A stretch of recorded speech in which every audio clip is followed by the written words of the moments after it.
Welcome to the Innovation World podcast, your go-to source for all things innovation, invention, and entrepreneurship. Our website is www.innovationworld.org.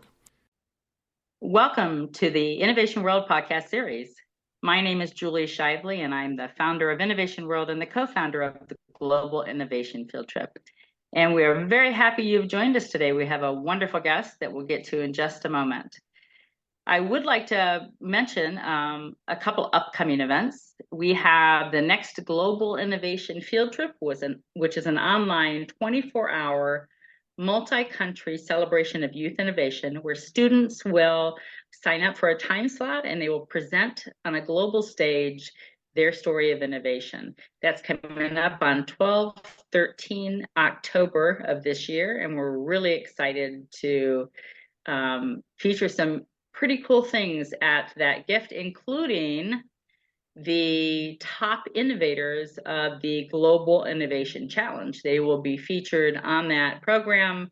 You'll be able to watch them go through their pitch and be judged and scored live at that event.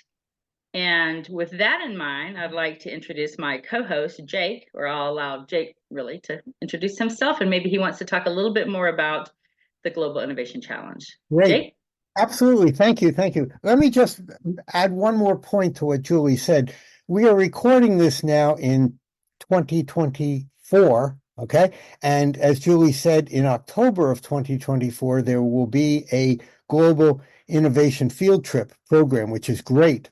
But if for some reason you're listening to this and it's after October 24, we're going to have another one and another one and another one. So you haven't missed the one and only Global Innovation Field Trip. Just go to the website and find out when the next one is. So even if you're listening 20 years from now, there will be another program coming up. So just wanted to make sure you did that.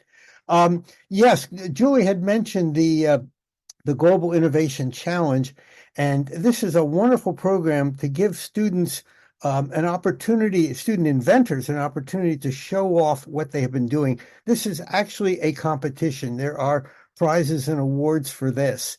For the field trip, it is just a presentation. There's no awards, but for the Global Innovation Challenge, there is.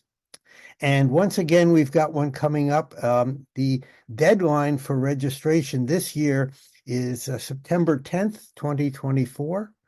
But if you need more time, there'll be another one next year. So please go to the website inventfuture.global, and you can see more about the program and the other opportunities for students going on around the world. Julie? Hey, Jake, you mentioned that was for inventors. I wonder if it's for more than just inventors. And I wonder what kind of submissions might come and maybe how old students have to be a part of it. Yes, yes, you're absolutely right, Julie. And you have to excuse me. I am an engineer, so I think of anything new as an invention. But the truth is, it's innovation. Okay. So if you've done it could be a physical invention with a prototype. Absolutely. But it also could be an app on a computer. It could be an idea. There's lots of different categories. And if you go to the website, you'll see the student manual, and you want to click on that link and download the manual, and it gives you more information about the different categories and what you have to do to register. You're going to have to submit a short video pitch. You're going to have to submit a description of what you've done. All that information is on the website. But yes, you're right. It does not have to be an invention as such. It's a new piece of creativity and innovation. Thank you. And how old are participants typically? Thank you. Anywhere from 5 years old to 18 or 19, depending upon, it's elementary school, middle school, and high school students. Perfect. Wonderful. All right. And one more thing. The great part about this is you have to apply, but it's not only for students. You could do this as part of a team. So you can have teams of up to 3. So if you have some friends that you've been working with, you can participate as a team. Very cool. Great. Thank you very much, Jake. Appreciate that. I think it's time to introduce our guest. I met this young man, or I should say, this prolific innovator, a couple months ago. He had wanted to present at the Global Innovation Field Trip that we held in April, but I think our spots were all filled up. So he came on as a student co-host. And not only that, he filled gaps in the program. I mean, in the very beginning of the program, we had a presenter who didn't show up. And Ali jumped in there and did an impromptu session with me on some of the work he's done. And he's just incredibly prolific and a serial inventor, innovator. And I'm very excited to have you meet him today. We're going to go ahead and allow Ali to tell us his formal name, where he is from, how old he is, and then he can start telling us about the wonderful things that he's already created and maybe some of the things he's thinking about creating. Ali, it's all yours. Well, all right.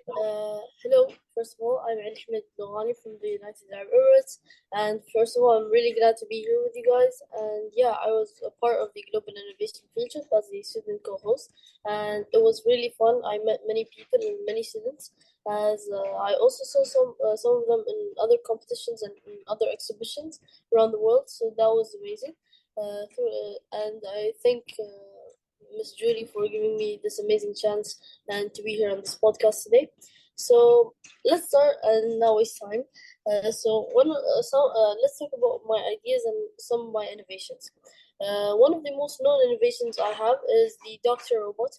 The doctor robot aims to preserve the health of patients by providing medical consultants to the patients around the clock and communicating with the doctor at any time and anywhere to quickly respond to emergency situations. But how will it work? It will use these specific sensors that have the heart rate, SpO2, which is blood oxygen, and also temperature. Through this, we can be able to save the person's life and send SMS messages to the doctor in any emergency case. And we will be able to save the patients, as we can open online meetings using the Zoom or Google Meet and also many other security systems, so we can keep the patient safe. Another project, which is one of my newer ideas, actually, is the ship accident prevention system. The ship accident prevention system uses two parts. The ROV, which is the remotely operated underwater vehicle. The ROV is made up of three water-resistant motors. It's built up out of PVC pipes used from old pools, so it's sustainable and reusable.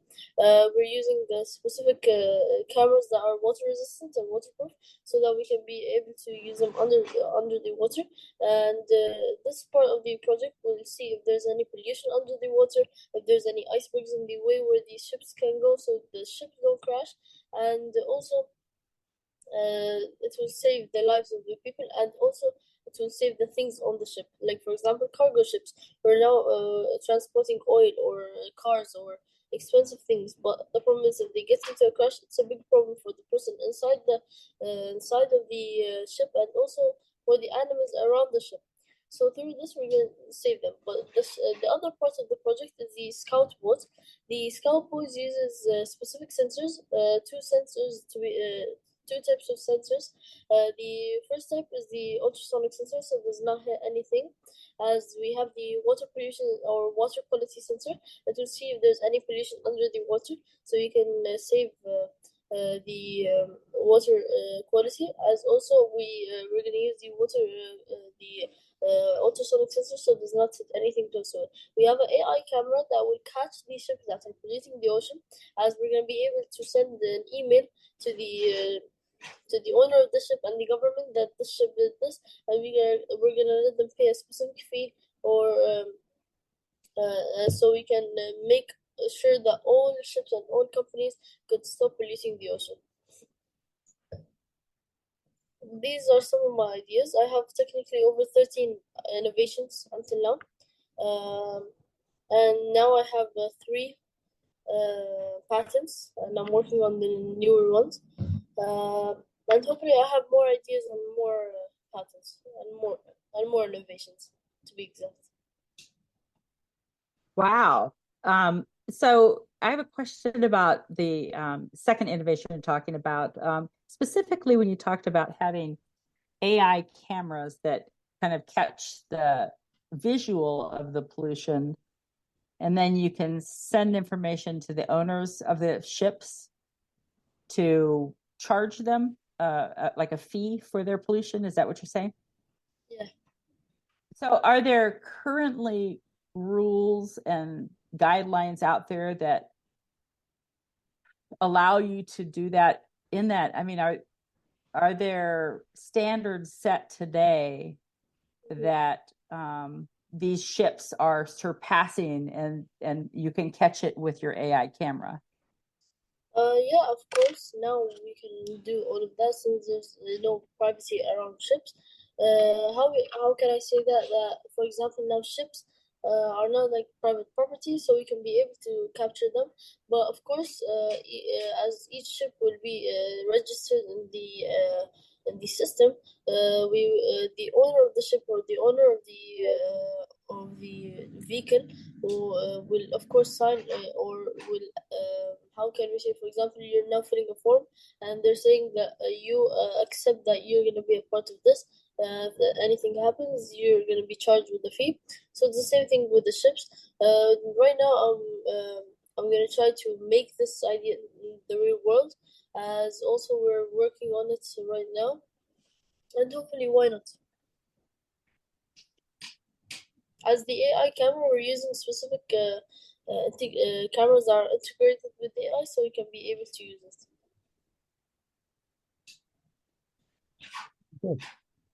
Ali, you had said, I think you said you had 3 patents already.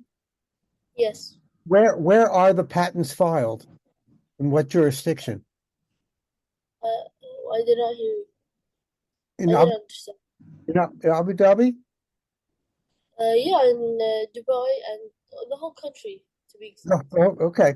Abu Dhabi is we can say like how Washington DC is the main city of the United States, if I'm correct. Yes. So for us, Abu Dhabi is the main, and we have more than one city. All of them, these patents work on all the cities. And it's also around the world. Very good. Very good. Good. Very good. Can you tell us what those patents are on specifically? Are they on the robot or on the camera? It's so the first patent is for the Doctor Robots. It's for the whole robots where no one can copy the idea, and it's restricted for someone to copy my idea, so I can have the right of keeping the idea, and I can add and make the idea like more advanced in the future, or work with other companies. As for the other 2 patents, one is for another idea, and one is for the ship. The ship, it's the same thing. It's for the whole ship idea, where the ship and the ROV together, they have their own patent. And the third patent is for my third and one of my other innovations, which is the sustainability electric charging station. The sustainability electric charging station uses solar panels and renewable energy sources like water energy, windmills, and many more. So we can be able to use this type of energy and charge electrical vehicles like buses to cars to jet skis and many more. This system will help us save a lot of electricity, as it will reduce the amount of fossil fuel electricity created. Since in 1 hour, 2.3 kilograms per liter, imagine millions of liters are created through fossil fuel. And this type of electricity will cause a lot of carbon in our. Imagine, for example, we have 1,000 liters in 1 hour, and multiply 1,000 by 2.3, you have 2,300 kilograms of carbon and greenhouse gases. So through this, we're going to be able to save our planet and reduce the amount of pollution created. Great. Have you approached anybody about making some of these items? Like, for example, the robot actually building it? Right now, all of my innovations are created in the real world. But now I'm looking for companies that will work with me in creating the idea. And I think that I found a couple of companies. We're now contacting them, and we're gonna work with them, inshallah. And hopefully, we are gonna make the projects in the real world. and you're gonna see it. I'm gonna try to put it on the Shark Tank. Why not? But the Shark Tank people just have the money. They still have to go out and find the company to do the work to make something. Of course. Of Very- course, I'm gonna work with the company, create my own company, and then I would make more than one prototype, Oh, test it out, and then I'm gonna try my best. okay. Ali, what grade are you in? I'm in the 7th grade. Seventh and grade. Going to the 8th. Where are you learning this technology? Where are you learning to do all of this? Well, learning this technology is from not the school only. Like the school taught us some coding, some of this, but not all schools in the world teach this much information. There's in our country, alhamdulillah, thank God, we have a lot of chances and a lot of chances for kids and teenagers and many more to try innovation and try to create. So we have like clubs like Emirates Science Club, Vijayara Science Club, South Children's Centers, and many more innovation clubs. And through this, people learn and innovate. For me, I'm with Emirates Science Club and Sharjah Children's Centers. Right now, I'm going to Sharjah Youth Centers, where since I became a teenager, I'm gonna enter the youth, which is from technically 13 to 18 years. So I'm gonna have 5 years with them, and hopefully it's gonna be a fun and an amazing year. But now I'm with Emirates Science Club. We're working on many. I've traveled with them, also with the Children's Centers. I traveled with them around the world, both of these clubs, and I learned many things from them. I entered a lot of classes and a lot of lectures where they taught me everything. That's incredible. I'm very impressed. And when you said not every school teaches this much, most schools don't teach that much. I just wasn't sure where you were getting most of this education. May I ask if your parents have been an influence in this area as well? Do either of your parents engineers or scientists or inventors? Well, for us, we have a saying where behind every amazing man, there's a woman that is behind him, or that there's a woman that always helps him. For me, I started innovating when I was really young. I would take, for example, these RC cars, as you can see. I would open them, break them, add to them. After that, like a couple of years, after that, by 1 year, 2 years, my mom noticed in me that I love innovating. And then she thought, like, she found these chances where I can enter, for example, صندوق الوطن, موهبتي, TDRA, which is by Etisalat, and through this, I was able to enter these simple courses, but that also taught me how to become an innovator. They gave us these kits where I could build my own robots and many more. After that, my mom let me enter in Children's Centers and Emerald Science Club, and they also noticed my love for innovating and this. So they let me build with them an innovation. First of all, before I entered the clubs, I created an innovation at home, where I used a old motor, old electrical motor, and then I connected it to a charging system and a battery, and I bought online voltage regulators where I can reduce or increase the electricity. Through this, I was able to attach a bicycle to this project, and whenever I would move the bicycle, the generator would move and create electricity. After that, the electricity would be stored inside the battery, and I would be able to charge. So this taught me how to build mechanical systems and how to build the electrical wiring. After that, when I entered the Emirates Science Club, I built with them an idea, me and a couple of my friends in the Emirates Science Club. It was one of my first projects there, and I built the smart oven, or let's say the smart kitchen, since it's a whole kitchen idea, where the kitchen, since at the time there was a lot of fires in the country and in the world because of kids wanting to test out things in the kitchen. There's a and it increased by a lot in the year, which was technically 2019, 2018. So I said, why not build this idea where the parents or let's say the cooks or the people that are using the kitchen that are allowed or over 18 will have their own fingerprint that will turn on the oven or turn on the kitchen, and the whole thing will work. And now it's one of the best and one of the, let's not say oldest, so we do not make the age of the project old, but we can say the oldest, since it's one of the most yeah, for me it's one of my favorite ideas. Why? Because it was my first robot, or let's say my first Arduino system that I worked with my friends.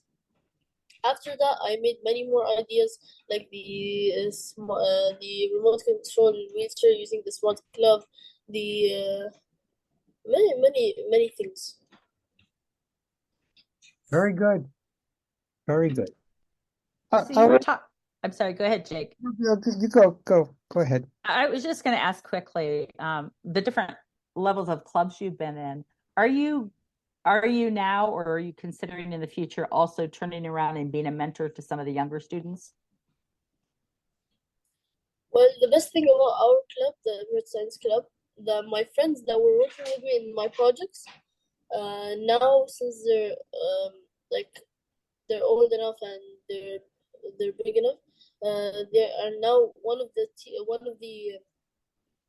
the instructors and one of the coaches in our club, where whenever we work for competitions, like for example, let's say VIX competitions, they're since they have already, let's say, like for example, they entered the VIX competition 3 years ago. They know how to build the parts. They know how to code. They can teach us, so they can be our mentors. As also, they were one of the winners from our country that went to the competition in the United States and China and many more. So that's why that's why I love our clubs in the UAE, since all the people that have the knowledge and that know how to do the thing, they come and coach us. And you will be a coach someday for somebody else too, right? Why not? Yeah. No, Ali, that was actually my question too. I am the contact person for the Global Innovation Challenge, and I literally have students around the world who are contacting me and very interested in doing something. And there's quite a few students who speak Arabic, and unfortunately, I don't speak Arabic. And so it would be wonderful if you could sort of help them. Not that you have all the answers, but your English is perfect. And so, for example, you can read the student manual and then explain to them what it says and how best it says it. So I've got students from UAE and from Egypt and from Oman, and I'd love to put them in touch with you if you want, and you could sort of be their helper. It would be great and benefit to them. That's nice. I want to enter the Global Innovation Challenge also. So Yes. I will be contacting you on it. Great. Well, possibly, Ali, you know other people that might also want to be in the Global Innovation Challenge from your country or from your clubs. I'll So see your you, clubs with our clubs, yeah. Yeah, your clubs could recommend, or maybe Jake can work it out so you can recommend folks to participate since he knows you. Yeah, right. And I'll since you're contact going them to and be his helper with. But the Global Innovation That's Challenge fantastic. The Global Innovation It's Challenge virtual. is online, yeah? Yes. Yep. Yeah, it's better for the countries. I mean, It is. we have a we have a teacher in Egypt, and she is working very, very hard. She's doing a wonderful job with her students, and she's doing robotics, by the way.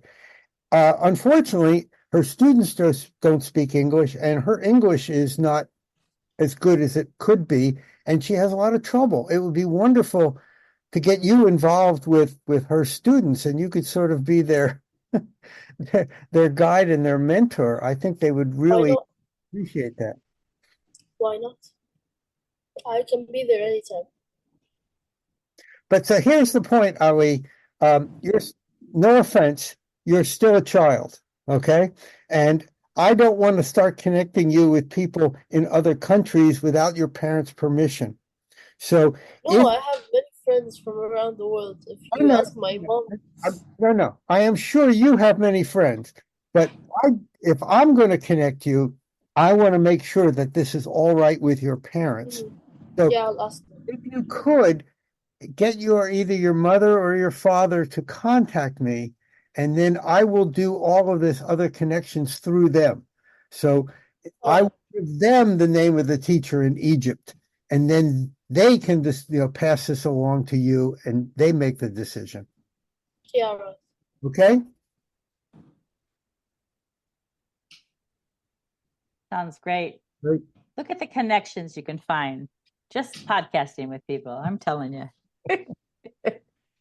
So, a couple more questions for you, Ali. There'll be some students from around the world listening to this podcast later, and they're going to wonder, well, look, he does all these things. He knows all this stuff. He's got all these connections already.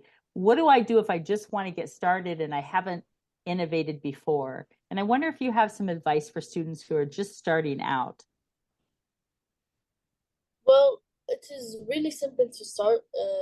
Since it was easy for me, it will be easy for everyone. I'm sure because I know many of my friends that didn't know anything and now know a lot of things in innovation, and then many more, not just innovation but art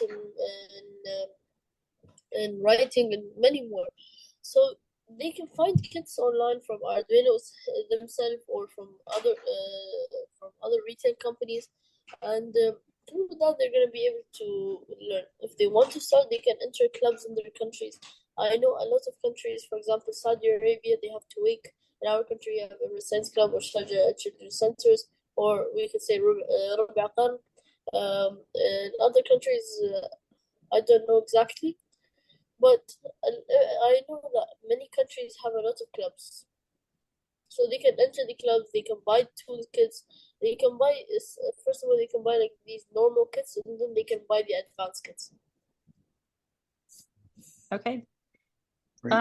What can people listening do to help you, Ali? What are you looking for? Nothing pretty much, but I'm now working on my new innovations. I'm looking for companies right now that will work with me in my other innovations, and hopefully, why not? Okay. When you have a chance, if you would write to me and give me a list, just a high-level list of the innovations you're looking for help on, so I can send that to some of my connections who may know somebody who knows somebody who can help you. Does that make sense? Like we know a man named Anand, he's in India, and he has a relationship with like 13 or 15 different universities. And these universities all specialize in something. So could be that something on your list is also a specialty of one of those universities, and that's an easy connection to make for you. So if you have time, send me that note later, and we will see if we can help you with some of it. Also, I wanted to give you a minute to share what you're going to be doing in July in Silicon Valley, because that's another thing that would help you. If people invite you to programs like the one you're going to go to, where you get exposure, I imagine that's also good for what you're looking to do also. So why don't you tell people what you've been selected to participate in? I have chose the doctor robot. Since it's been a long time where I didn't enter competitions with it, but I'm hoping that I find a company there and the US that will help me make this idea into a real, not an idea, but not a project, but into a real product. That's my main mission.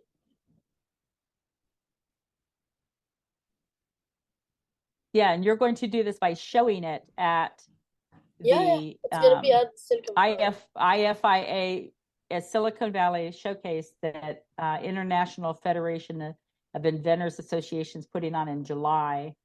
What are the dates of that? Do you know off the top of your head, Ali? 26th to the 28th. Okay.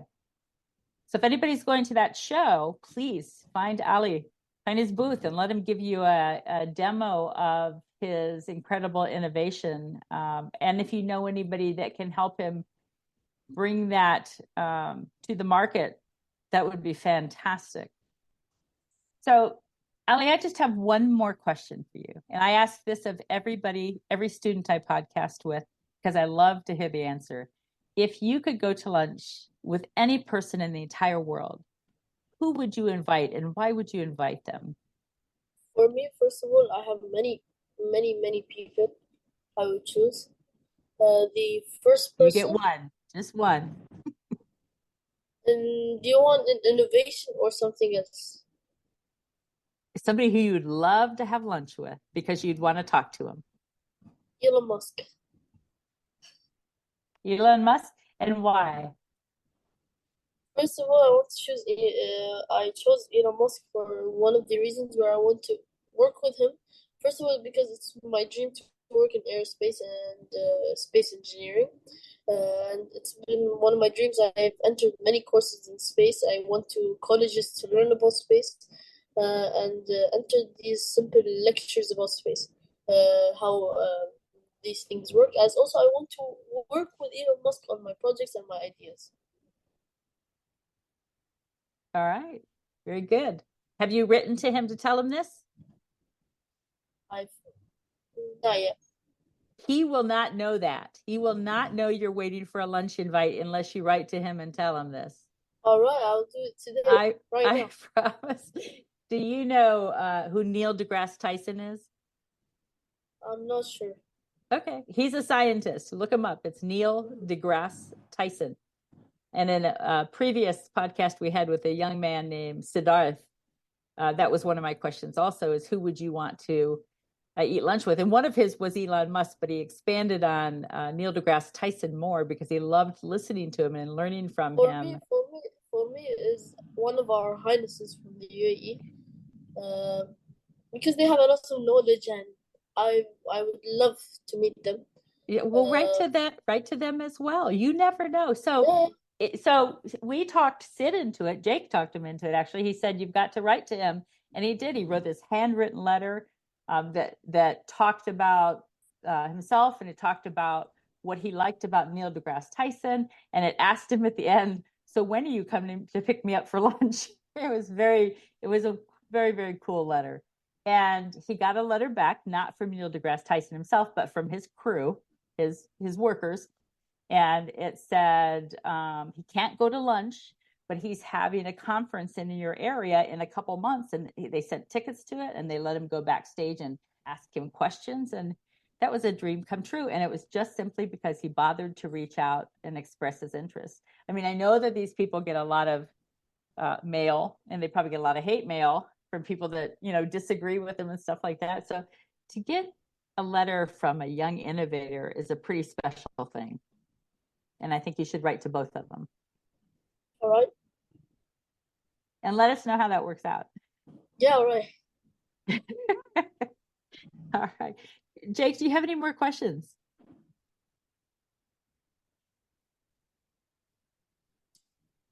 No, this is great. And I'm looking forward to October when I can hear the presentation that Ali is going to do.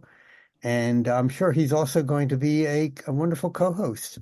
So this has been very productive. And the two of you will connect outside of this podcast to talk about the Global Innovation Challenge and to talk about how we might be able to help with some of the Arabic students that we have or teachers that we have that we need help on too. Great. That's great. That's wonderful. Ali, I want to thank you so much for being our guest today. Thank you. Wonderful, you're inspirational, and we look forward to watching you as you continue to move on. I mean, if this is what you're doing in grade 7, I can't even imagine what you will have done by the time you're 25 years old. It's going to be pretty incredible, and I'm glad we get to watch you. Thank you very much. And hold on for just a minute while we close up the show. You're welcome. Yeah, all right. And just another reminder that the next Global Innovation Field Trip is going to be 12-13 of October. And it's about a quarter full already because we are holding a competition on it, which takes up about 6 of the 24 hours to begin with. So it's important to get your registration in. No certain age. We look for people who have stories of innovation to tell that other people around the world would enjoy listening to. And students K-12 are probably the largest participants in it, but we also welcome their program leaders to inspire and support them. And you can find all of that information at globalinnovationfieldtrip.org. And last plug, Jake, on the Global Innovation Challenge. Well, that's coming up. Like I said, if you go to inventfuture.global, you'll see a link for the Global Innovation Challenge. Please download the information. There's also a link there if you want to ask me a question, and it'll be a great event. But the registration deadline is the 10th of September, 2024. So it's coming up. Very good. So get signed up quick or write to inventfutureglobal@gmail.com if you have any questions at all, or to reach out to Jake about it more. Well, thank you all for listening today to the Innovation World podcast series. We appreciate your time. Thank you for joining us today for the Innovation World podcast. Innovation World is your go-to source for all things innovation, invention, and entrepreneurship. Our website is www.innovationworld.org.